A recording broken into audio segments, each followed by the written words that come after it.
Hey everyone, welcome to this 2017 year in review. I did one of these at the end of 2016, and it's kind of a nice way to reflect. It's kind of therapeutic in a way to just reflect on the year, look over everything, and just kind of just be like, wow, just how much happened in this year. And I know, you know, for everyone out there, there's been, there's ups and downs, the world in general, just all this stuff going on. But this is, of course, just going to focus on my personal life and this channel, mostly on this channel. A few little tidbits here and there that have been going on for me. But overall, mentally, mental health-wise, and channel-wise, this is the best year I've had in my adulthood.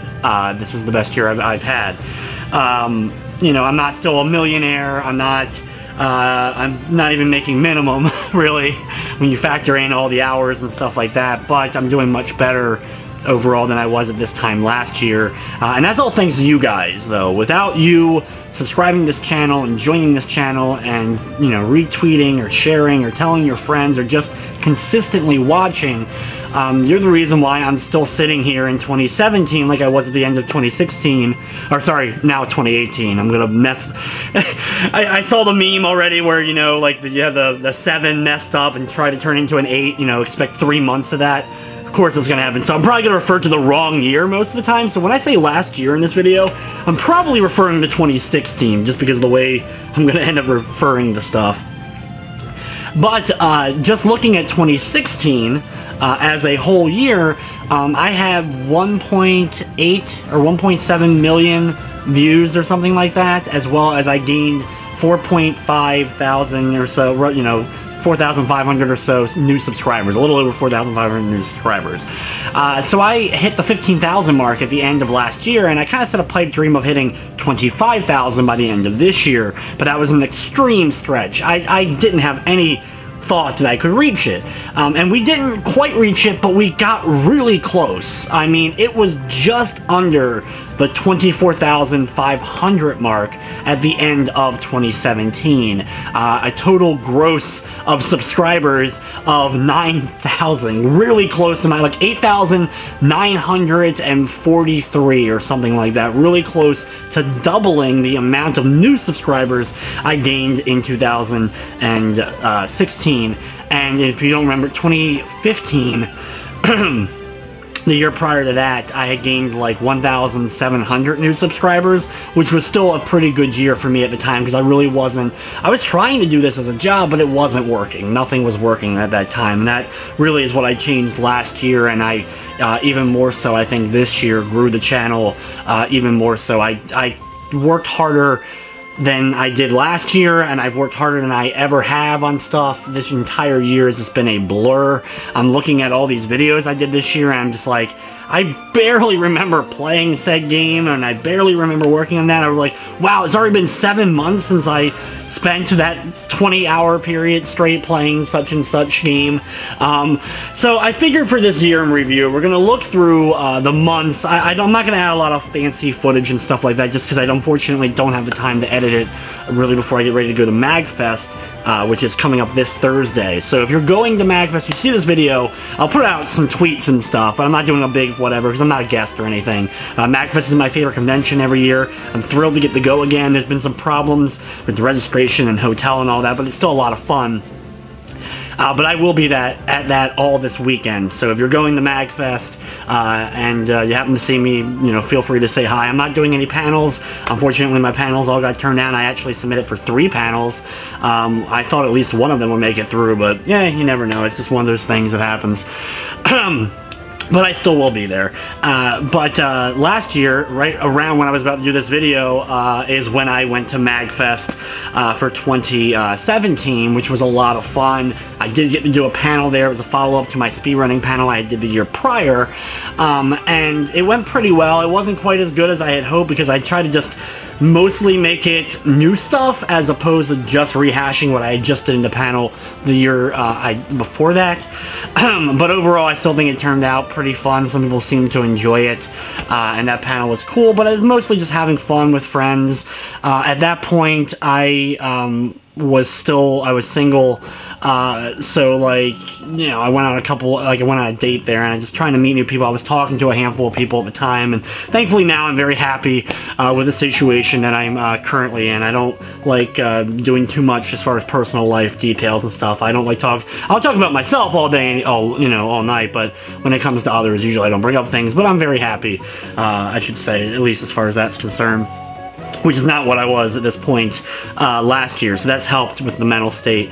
It's been a really fun year as far as my personal life, meeting a lot of new people, you know, not just romantically, you know, made a lot of new friends. I got to go to a lot of really cool places and just met so many awesome people. Some of you guys I got a chance to meet this year, which I never, you know, had the opportunity to meet before, so just a lot of really, really cool stuff as far as just personal life was concerned. And when it goes back to the channel, you know, that kind of started with MagFest this year, getting all into that, and then I kind of like had the first 2 weeks, I didn't do a review. It's funny, you look at my channel, and I did around 430 new videos this year. 284 were reviews, new game reviews, either new releases in some way, shape, or form for PS4, PC, Switch, and a couple of mobile games that I threw in there. A couple as a joke. A couple of mobile games, but not much. In fact, I did less mobile games this year than I did last year, so I don't know what that really says. I don't really do mobile stuff. But I didn't actually do my first review, even though I ended up doing 284. My first review didn't actually go up until January 10th. And then it kind of started snowballing because there was no games to play near the beginning of the year. There was nothing new coming out, and I was very, very set on only doing brand new releases as soon as they drop. But the only person that's truly stupid in the world is someone who just stops learning. And when it comes to YouTube, I'll probably never end up getting fully everything that I should probably have learned. So I now kind of know even better if I should waste my time doing a review or not. You know, because just because a game doesn't have a review within the first couple of weeks, it may still do well if it doesn't get any major coverage or major review anywhere else. So that's something I always need to look at. So I decided at the end of this year, the last couple of weeks, I've been taking a little bit of a vacation, mostly just a staycation, mentalcation of just relaxing after doing 280 plus reviews this year and doing 430 videos this year and all that. I took a couple weeks off while also still trying to work on a few other videos that just been a nightmare. For sure, but so I decided I have a few games that are backed up, so I do plan on still getting a couple of reviews out before January 10th of this year. Hopefully I can at least get a couple out before that, so I'll have new reviews up earlier than I had in 2017, but just like insane of 280 reviews. I'm sitting here and I'm still looking at that number, and it's just absolutely nuts. So January, the first review I did was Spheroids, which was just completely it was put up on one of those PSN indie games that I just bought randomly because there was nothing else. So I ended up doing Spheroids, but the big highlight for January for sure was in Resident Evil 7, because when that game came out, Resident Evil 7 ended up becoming my game of the year. Spoiler, if you haven't seen my top 30 games of the year list, you should go watch it anyway, because there's 29 other amazing games mentioned on there, a few of which I will also be talking about in this. But Resident Evil 7 ended up becoming my game of the year, and I'm a big Resident Evil fan. I've followed this game right from that E3, you know, introduction and stuff, and just been enamored by it, and I was really hoping it would turn out well. I don't get hyped that much for games anymore. Very few games or franchises can still get me really hyped to, like, if the game doesn't end up being good, it can really disappoint me. That's actually why I didn't do last year I'd done my most disappointing games of the year list. I only ended up having like 6 entries or so, I think, on that list. It's been obviously a long time since I did it, but for this year, I was going to do another one, but honestly, and I talked enough about Breath of the Wild, and I'm still getting messages on the Breath of the Wild video to this day because I didn't like the game.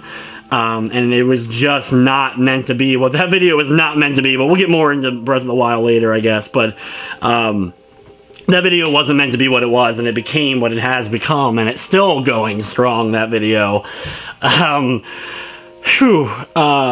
But anyway, I didn't have that many disappointing games this year, so Resident Evil 7 was that potentially disappointing game, but it still ended up becoming not only one of my favorites in the series, but my favorite game of last year. And I think a lot of that was with atmosphere, minimalistic styling in the house. I think the game does fall apart in its last act. I think parts of the last act don't quite piece together and aren't quite as nicely put together as the beginning part of the game, but that game started off so strong that by the time we got to the bad part, I was still enjoying it enough that it didn't really take too much away from me. And then the DLC, which I do wish it was a bit better here and there. I wish some of the ones were a little bit longer and all that, but for the most part, I think it just helped instead of hurt the game. I don't think really the DLC hurt. I think it was some nice enjoyable mini games and some other stuff thrown in. Should it have been unlocked from the very beginning? Probably. In this day and age, I've given up trying to figure out what should be DLC, what should be free, season passes, loot boxes. I just kind of like look at it all and enjoy what I can, but I'm not surprised by any company doing shady practices or releasing crappy DLC or whatever. So for the most part, I was pretty happy with Resident Evil 7's DLC, but I still absolutely loved it. That's one of those games I played for 48 hours during the course of a weekend, just replaying it after I got my review up to get the Platinum Trophy, beat it on Madhouse difficulty, get all the collectibles. Just absolutely loved that game. And I've reviewed a bunch of some of my worst games. And another game I probably would have put on a disappointing list was the Mighty Morphin Power Rangers Mega Battle game, or whatever it was called. It was a beat-em-up that released very early, back in January this year.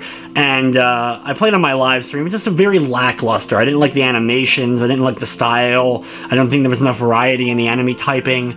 Probably a lot more fun multiplayer for sure, but being an only child growing up, I played most of my beat-em-ups by myself. So some people will criticize when they see a review I do of a beat-em-up and be like, well, you're not playing in multiplayer, so your opinion really doesn't count. It's like, but it's still my favorite. I love beat-em-ups, and I grew up with them, and Streets of Rage 2 is still the best beat-em-up, I think, of all time.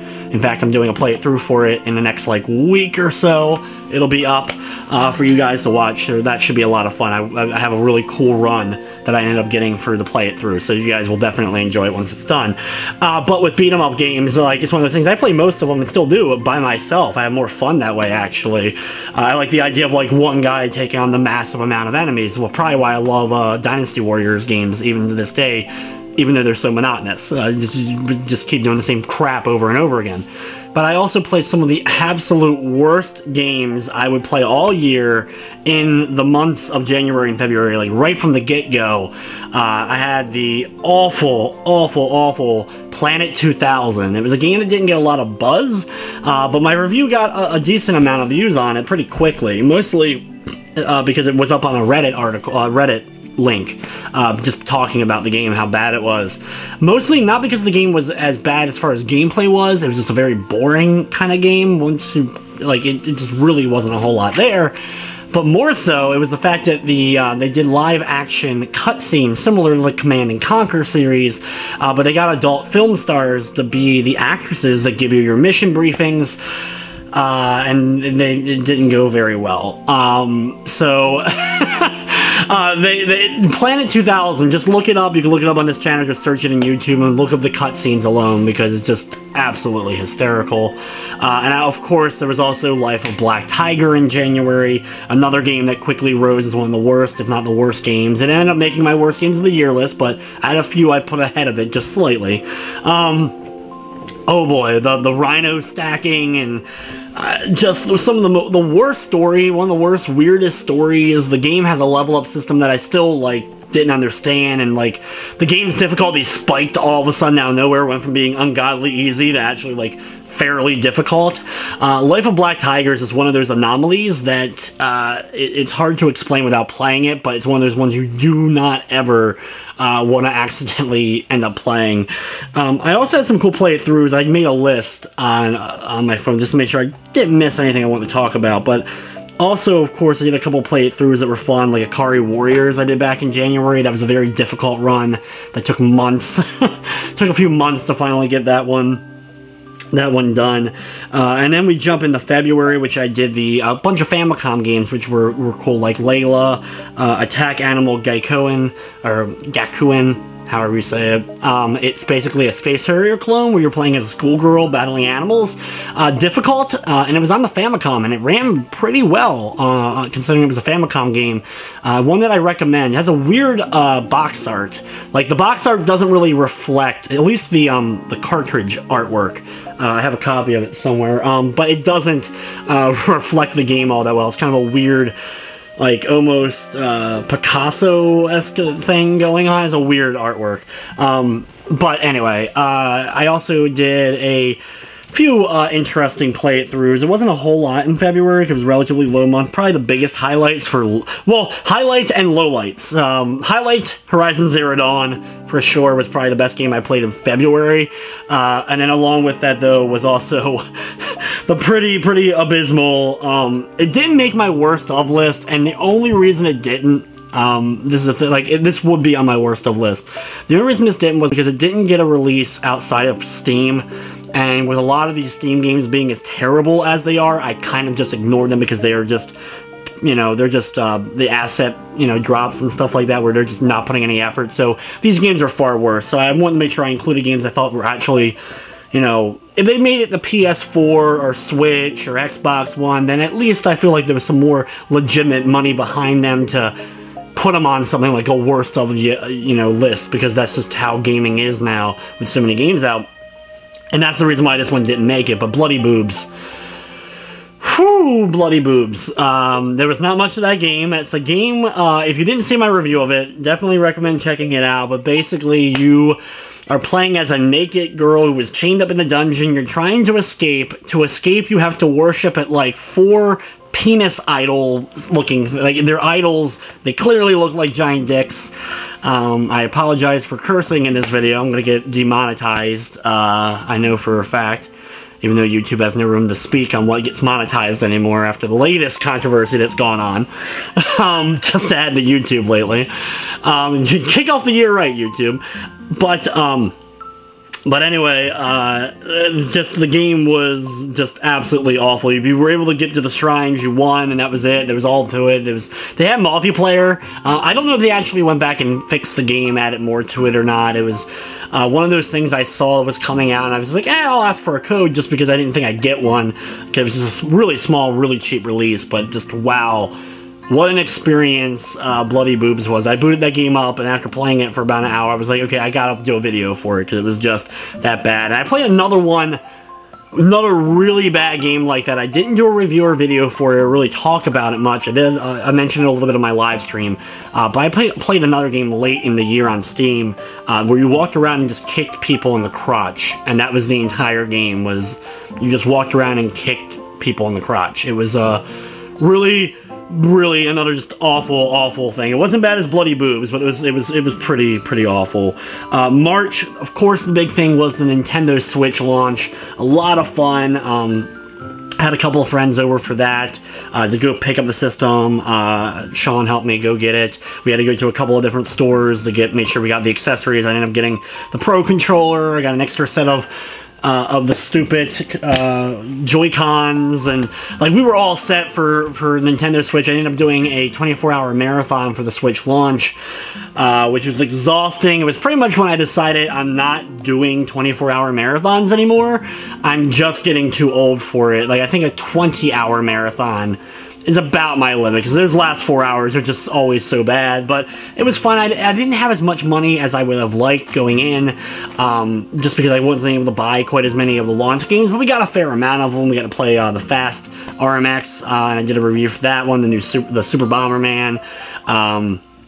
They at least had a couple of demos, too, because we got to play the demo of Snipper Clips, which me and my friend Adam have still never got a chance to play the rest of that, but was a fun game. I know they released a sequel, or an enhanced version, and they actually got a physical recently, which I would love to play. I just, haven't had the opportunity to go ahead and get it.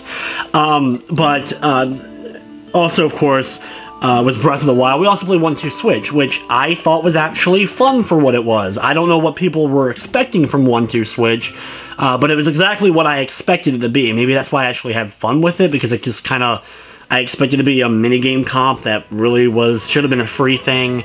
I knew I was spending $50 on it, but I knew it should have just been a free game like the Wii Sports. And I still stand by that. It really isn't worth $50, but it's a thing. It's a party kind of thing with the Switch, was that 1-2 Switch. But I thought some of the games were actually fun, and the ones that worked pretty well, though a few of them kind of iffy. I still don't like the safe cracking one. I never ended up getting very good at. And the milking one, though, is a blast still to play. Just pull that up at any party. It's going to make people laugh, and that's what 1-2 Switch I thought was kind of cool. And Breath of the Wild, I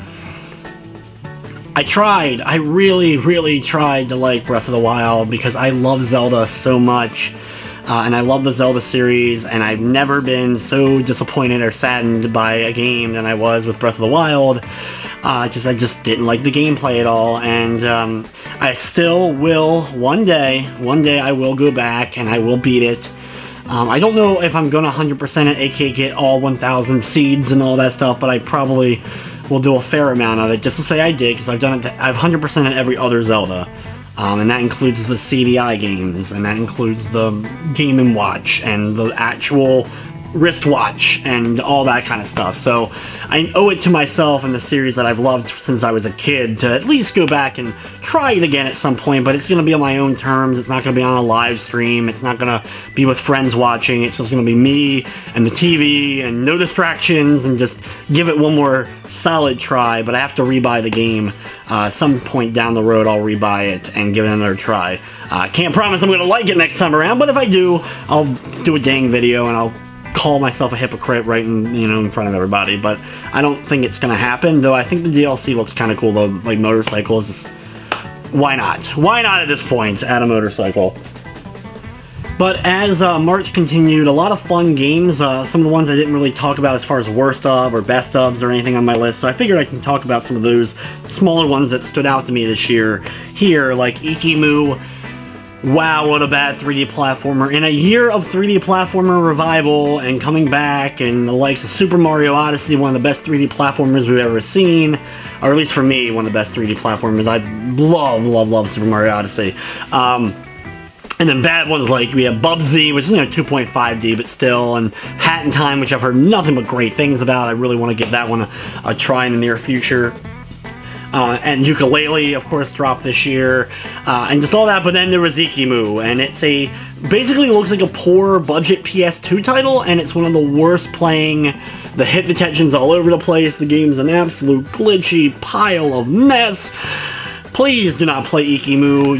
It's spelled EE. Like 3 E's, K-E-E-M-O-O, something like that. I do have a review for it up on this channel if you want to see more of it, but wow, what a bad game. And it was supposed to be based on a novel, graphic novel, comic book or whatever. I don't know what they were doing with that, but that was really bad. That was March. Freedom Planet came to the PS4, which was cool. I love that game. Love to get a chance to talk about it. I can't wait for a sequel. This is the game that's very much done in the style of the classic Sonic games. Came out a few years ago on Steam, but highly recommend it. Definitely check this one out if you're a fan of old school Sonic games. Freedom Planet is an awesome game. Serialim 2 I had a lot of fun playing. Fun little like retro looking RPG game with a couple of cool mechanics of recruiting monsters and stuff. I've always been addicted to games where you recruit monsters. Of course, that was something that started really back, of course, maybe Pokemon, but even more for me was like Dragon Quest Monsters on Game Boy and Game Boy Color. And then, of course, when I got introduced to the Shin Megami, like having to actually talk to the monsters and convince them to join you, I thought was even cooler than necessarily just capturing them like you did in Pokemon. So Serialim has a kind of a monster cool mechanic, and you get to hatch eggs and stuff. So a game that ended up getting relatively addictive for me for at least a little while. It's also on Vita. Both games are Serialim and Serialim 2. I enjoyed them. Of course, not for everyone, but I enjoyed them. Horse Racing 2016, I reviewed in March of 2017 for the PS4. It came out in March of 2017. This company also put Dark Mystery out later this past year. A really bad 3D, not 3D platform, really bad 2D platformer, like the most bland 2D platformer ever. I have it on my worst of list for that reason. But they also did this horse racing game earlier in the year that was just absolutely terrible. Like, it was almost like no way to lose. It was just a mess. April, some fun stuff. I started redoing the, I got to redo all the Mega Man games this year. That was a lot of fun. Gotten to do all Mega Man 1 through 6 on PS1 for play-it-throughs. That was a lot of fun. Same goes for redoing all the Mario, getting to redo all the Mario games, Super Mario 1, 2, and 3, and Lost Levels, but for the All-Star versions. My play-it-through of Lost Levels from all those years ago on the Famicom Disk System or whatever is still my most popular video on this channel, at least for now. It's about to get surpassed by a video that came out a few months ago. But at least for now, it is still the most popular video on my channel. Yeah, anyway, absolutely love getting a chance to replay all those. The Parappa remake came out, which I actually enjoyed, but I didn't know about the glitch in Song 4 until I already put my review up. I beat the level no problem on my first time through, and when I started replaying the levels, going for the Nirvana state or whatever, I was able to easily pop it in the first 3 levels. So I stopped playing there and then went ahead and did my review because I wanted to be efficient. I beat the game already. I've beaten Parappa many times in the past, so I figured if I could do it in the first 3 levels, I'd be able to do it no problem. I still cannot get the special state in Parappa, the egg cooking game in Parappa on PS4. I would love to get the platinum in that game one day, but the reason I decided not to go for any more trophies in it, if I can't get that one, there's no sense in me trying to get the rest. So, that was a lot of fun. I spent a lot of time trying to replay that level after I did my review. I honestly probably would have knocked it down a point because of that. One other thing I get asked a lot with reviews is, would I ever go back and give a game a different score? And I would only ever go back and give a game a lower score, probably, instead of a higher one. Unless, like, we were going to re-review it after, like, glitches were fixed and stuff. That's a little bit different. But I'm talking about as far as the game is concerned, usually only after I've reflected on a game, maybe down the road a little bit, I'll be like, meh, maybe I give it a slightly higher score. Like, especially a game I'm balancing between, like, 2 numbers, I may eventually down the ride and decide to go with the lesser number, where usually at time of review I'm going to go with the higher number because of whatever reason at the time. But it doesn't happen that often, but if I'm ever going to have second thoughts about a review score, it's usually going to be giving it a lower score, more so than giving a game a higher score, that's for sure. Resident Evil Code Veronica X was a lot of fun to replay that back in May. I played it straight through when that game launched. It came up on PSN, I got it, and I just sat through. It's been a while since I had played Code Veronica, so that's actually why I didn't. Usually I replay Code Veronica every October, but I decided this year I didn't because I played it back in May, replaying it, and if you've never played it, Code Veronica is the longest of the classic Resident Evil games. As far as like just what's involved, also difficulty-wise, of a few moments. It ends up being a much longer experience than some of the other classic Resident Evils. So doing it for that, I was just like, I'm not sure if I'm going to sit here all night. So when you watch that review, that's another good review to watch of mine. You can just see how exhausted I am. Some nights I am up to, I'm up 24 hours straight working on videos, and that was one of those nights where I had been up for 28 hours or something like that at that point, and I got that review done anyway. That's why I may not be looking the greatest in that one. That was just a long night. One cool thing I got to do this year, I did a few of them during June through August, was my retro reviews, and I really hope I can get a chance to do more of them this year.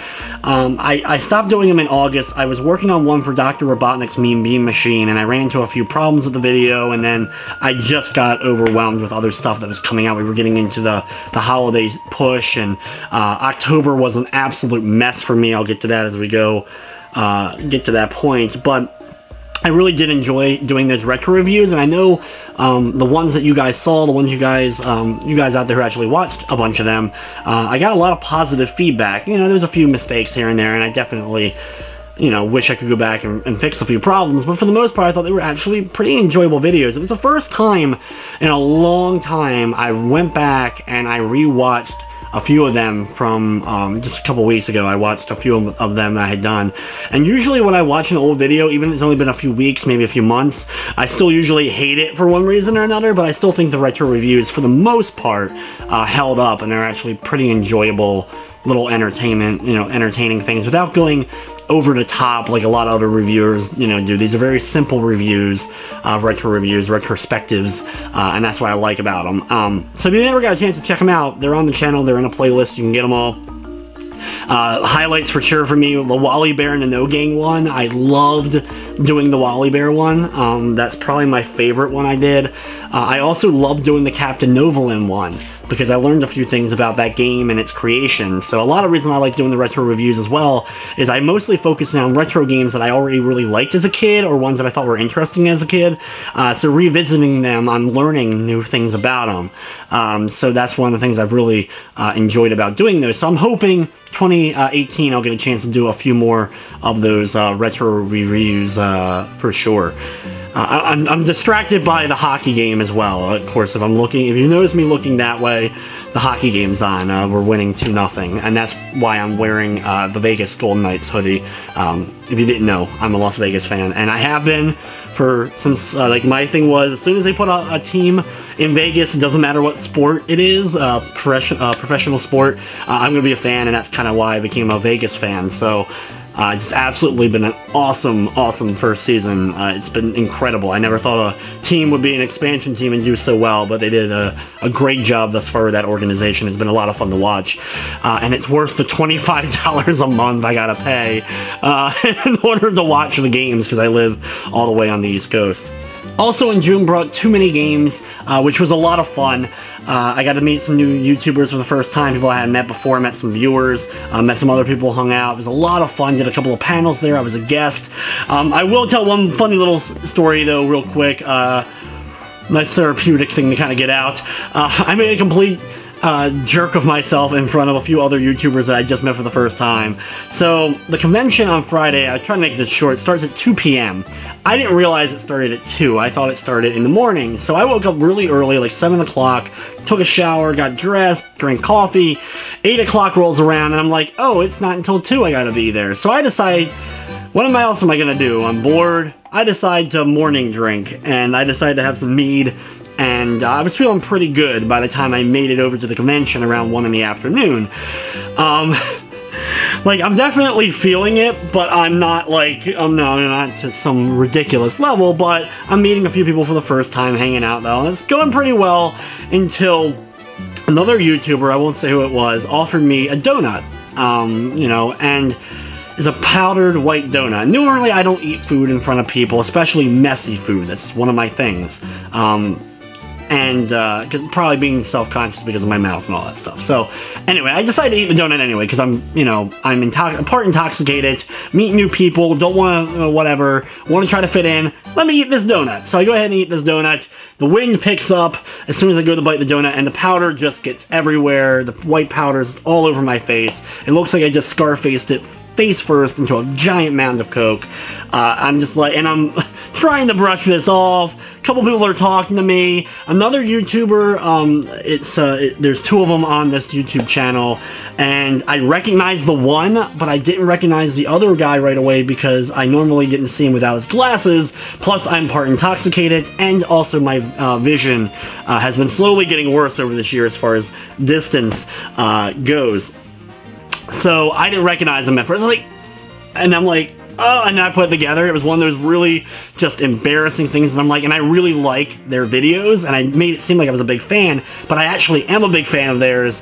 I just had that momentary lapse of I didn't recognize, so I made a complete jerk. So it's white powdered donut and making a jerk out, an A-double-S. I gotta try to keep the censorship to a minimum here, the curse words to a minimum on this thing because of YouTube.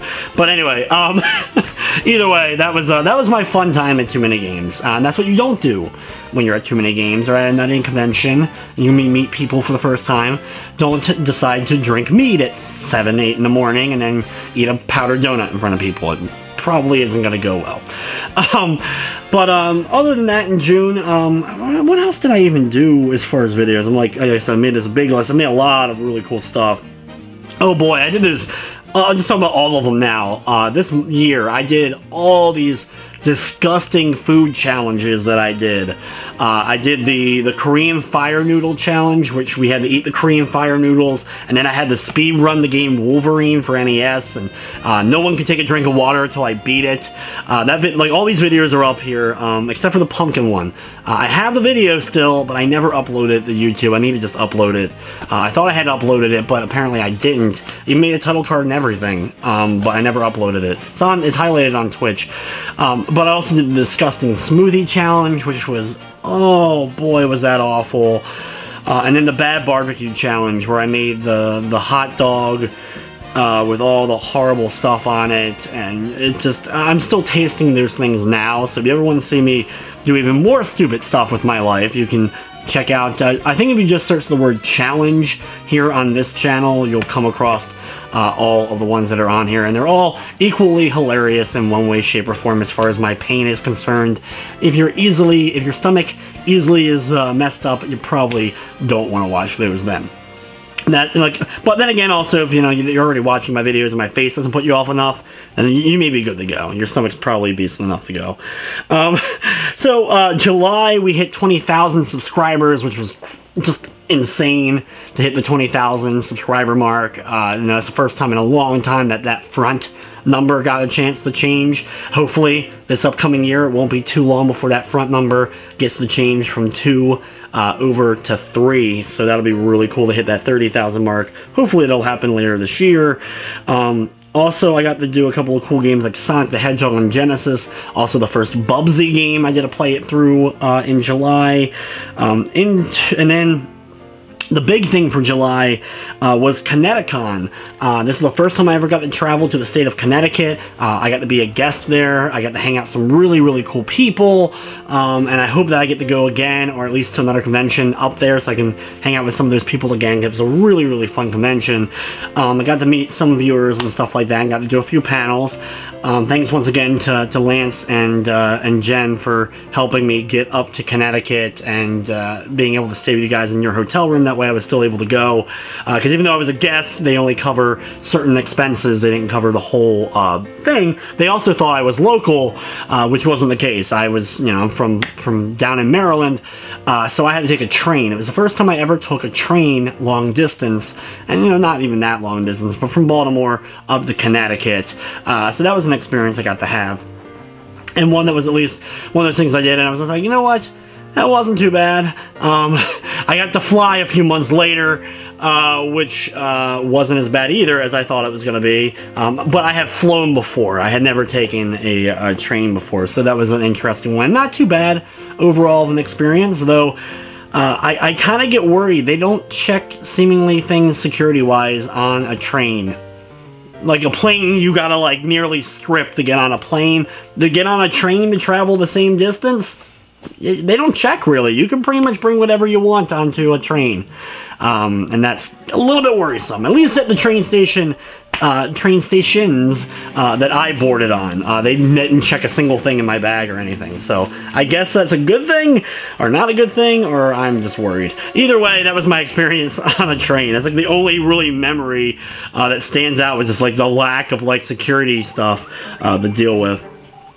But anyway, so the rest of the summer, I did some Simpsons games. I also got to do one cool thing that was really cool, I got to play a game called 99 Vidas, which is based on a podcast from Brazil, and they made a game that was a beat-em-up style that was very similar to the Scott Pilgrim game that came out a few years ago, so that caught my eye.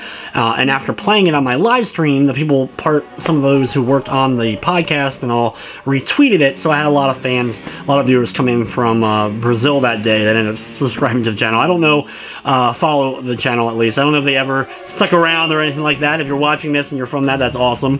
Thank you very much. But that was kind of cool. It was kind of a cool thing. It was a very positive thing of seeing so many viewers from Brazil watching my stream that day, playing that game. And it was a very fun beat-em-up game for what it was as well. September, Brought some interesting stuff. I got to go to Mag Lab, which was a lot of fun. I wasn't a guest or anything like that. It was kind of a really nice, relaxing couple of days, and got to have a lot of fun with my friends and party, and we drank. It was the first time we got to participate in an event that ends up involving boxed wine, where you and your team have to drink an entire bottle of boxed wine within the fastest amount of time. Whoever's team clears the entire box of wine the fastest is the winner. We did that at Mag Lab. We had a really good time and a really good strap, but we had some problems with spillage that happened. So I'm looking forward to MagFest in a couple of days. We're going to be doing it again with a little bit of a different team set up. But it should be a lot of fun. So that's the kind of stupid stuff I do at conventions when I'm not doing panels. I'm drinking an entire box wine with my friends. I'm speed running wine drinking. That's how deep my gaming and speed running and all goes. One note, in September I did a review for a game called The Hunter Call of the Wild, a very good hunting game. It's available on PC, I think Xbox One. I'm 99% sure it's on Xbox One, but also PS4 is where I played it. And that video has done exceptionally well for me. It's hit like 85,000 views already on it, and will probably quickly reach 100,000. Probably be the fastest video I've ever done to hit the 100,000 mark. My top video ever is, only 125,000. But it could easily end up being the most popular video on my channel. So that, even though it was kind of a review that I didn't think much, really anything really about it, ended up becoming as big as it did. And I had a few other reviews this year that did really, really well, like City Skylines, for example, on PS4. That video also did like 80,000 views, which is just nuts. In October, I played a bunch of games, some of which I never got a chance to get around to reviewing, but I did play and finish, like South Park, The Fractured But Whole, a really good game. Assassin's Creed Origin, thankfully I did get a chance to get a review out for that one. I put a lot of hours into Assassin's Creed Origin.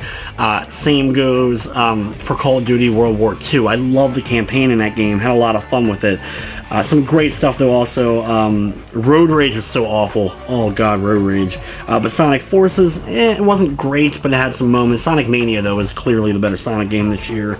The new Bubsy, which was so disappointing. Evil Within 2, it was better I thought than the first, but still had problems. Cuphead was one of the best games this year. It came out in September, but I didn't get a chance to play it until October. And I also got a chance to do play-it-throughs for Decap Attack, which was a lot of fun. I love that game ever since I was a kid. One of my favorite Sega Genesis games. And then I also got to do Clock Tower for the Super Famicom, which I got to do every single ending in one video, in one run. One sitting, went through every single ending in that. I know it's maybe not the most exciting Clock Tower run ever, because I tried to get through the endings as quick as I could, but I still think that was one of my favorite videos I did this year. If the Link's Awakening video had been done in time for the end of 2017, that probably would have been my favorite video I did all year, because of everything I've put into it already. But just something to look forward to in the next, hopefully another like week or two, and that video will finally be done. I'm taking a tiny break from it, just to kind of get a couple other videos out, because I've just been spending way too much time on that video. But that'll be coming soon. Mutant Football League was a lot of fun. Money to Be Mastered was a lot of fun. And Dead Rising 4, that was a fun weekend of spending like 30 hours playing Dead Rising 4. And then also, of course, my playthroughs for Bubble Bobble and Metroid, which were my last two of the year. One of the last really cool things I got to do this year was go to Youmacon at the beginning of November. I got flown to Detroit. It's the first time I got to fly in a very long time. I'm not really big on flying at all, but it actually went pretty smooth. I was actually kind of surprised. Maybe I will fly a little bit more in the future. But and that definitely opens up the possibility of at least being able to go to farther away places down the road. But it was really cool. I got to do a lot of really fun panels. I got to do a YouTube panel that also had Linkara on it, and that was really cool. I was another famous YouTuber that I hadn't had a chance to meet really, other than like just brief exchanges of words. So that was cool to get to hang out with him briefly. But more importantly, I got to do the panel. I'm supposed to get the footage from it. I don't have it yet, but when I do, I'll probably at least post some of it so you guys can see some of that. That was really cool. As well as I got to do a few other panels at the convention. I had a handler there. His name was Blake.